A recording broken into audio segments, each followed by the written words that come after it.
তখন অনেক একটা আক্ষেপ করছে আর কি যে আমি দেশে যা আমরা চাইছিলাম দেশে পাঠানোর জন্য, কিন্তু এম্বাসির তেমন কোনো সহযোগিতা পাই নাই। আবারও আপনাদের মধ্যে ভরাক্রান্ত এবং দুঃখের সংবাদ নিয়ে হাজির হয়েছি। বাড়ি ফিরেছেন আব্দুল কাদের, কুমিল্লার সদর দক্ষিণের ধনাইতুরি গ্রামের। অনেক স্বপ্ন নিয়ে বিদেশ পাড়ি জমিয়েছিলেন আব্দুল কাদের মজুমদার। আজকে তার সন্তান তাকে এভাবে বাক্সবন্দির মধ্যে জড়িয়ে ধরে থাকতে হচ্ছে। মহান আল্লাহ তাআলার ডাকে যিনি চলে গেছেন তাকে জান্নাতুল ফেরদাউস নসিব ফরমান এবং তার পরিবারকে এই শোক সইতে পারার শক্তি দান করুন। তবে সমগ্র পৃথিবীর কোটি কোটি বাঙালি রেমিটেন্স যোদ্ধা যাদের টাকায় এই দেশ চলে, তাদের কিছু কথা আজকে আপনাদেরকে জানাচ্ছি। যে তখন অনেক একটা আক্ষেপ করছে আর কি যে আমি দেশে যা আমরা চাইছিলাম দেশে পাঠানোর জন্য, কিন্তু এম্বাসির তেমন কোনো সহযোগিতা পাই নাই। বাংলাদেশ এম্বাসি কেন সাপোর্ট দিল না?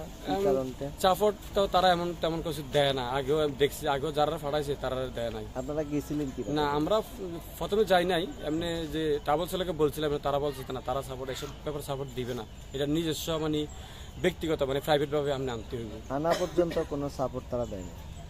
এমনি আনা পর্যন্ত সাপোর্ট না, তারা কোনো কিছু দেয় না। শুধু তাদের আমাদের শুধু ডেড বডি দিছে, এই যে ঐদেশী ভাষা যেটাকে নলস্তা, শুধু নলস্তা অনুমতি দিছে। এই বাংলাদেশ এম্বাসি ওখানে কোনো সাপোর্ট করে না, এখন কোনো সাপোর্ট। এখানে এয়ারপোর্টে আসার পরে তারাও আপনাদের না, ওইটা বাকিটা সব আমরা প্রাইভেট ভাবে এজেন্সির মাধ্যমে কাজ করাইছি আর কি, আমাদের ব্যক্তিগত টাকা দিয়ে কাজ করাইছি।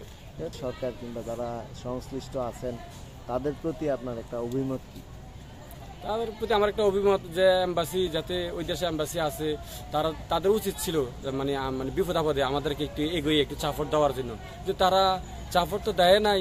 বাস আমরা পরবর্তী অনেক সময় ফোন করেছিলাম, অনেকভাবে ফোন করি, কিন্তু তারা ওই সাপোর্টটা আমরা দেয় নাই। তো তাদের উচিত ছিল আমাদেরকে সাপোর্ট দেওয়ার। জানি বাংলাদেশের চাকা ঘুরতেছে প্রবাসীদের এভিডেন্স।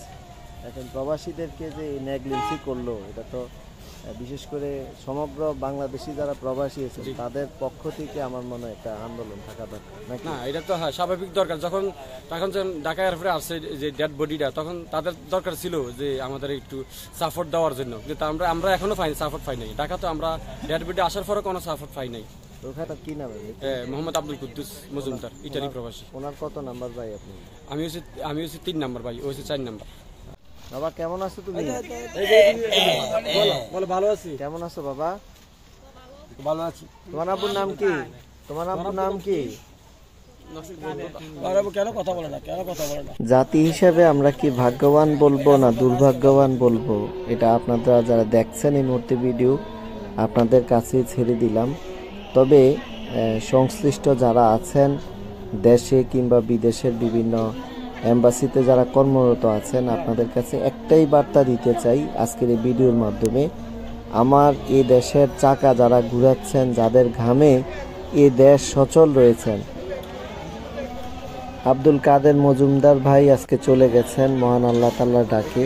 হয়তো আর কখনো তিনি স্বপ্ন নিয়ে বাড়ি ফেরার যে স্বপ্ন তার ছিল, এভাবে আর ফিরে আসবেন না।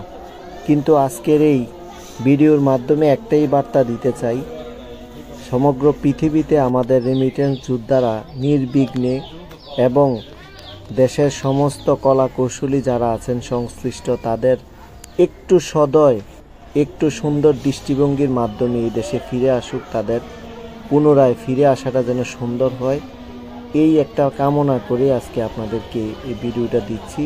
এবং যারা দেখছেন তার জন্য দোয়া করবেন, তাকে আল্লাহ জান্নাতবাসী করুক।